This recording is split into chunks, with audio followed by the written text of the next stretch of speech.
যদি কেউ আপনার সঙ্গে রাগের মাথায় তর্ক করতে থাকে, তাহলে সবচেয়ে বড় ভুল কোনটা?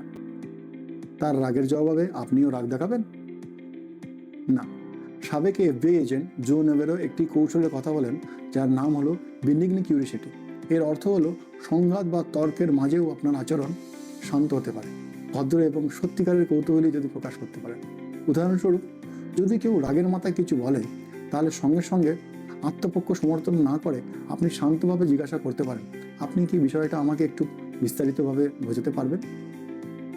এইভাবে প্রশ্ন করলে সামনের ব্যক্তি ডিফেন্সিভ মোড ধীরে ধীরে কমতে শুরু হয়, কারণ আপনার শান্ত আচরণ তার মস্তিষ্কে থ্রেড মোড থেকে কোঅপারেশন মোডের দিকে নিয়ে যেতে পারে।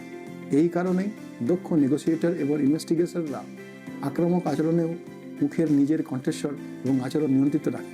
মনে রাখবেন, প্রতিটি তর্ক জেতা জরুরি নয়, কিন্তু অনেক সময় পরিস্থিতি শান্ত করা আরও বেশি গুরুত্বপূর্ণ থাকে।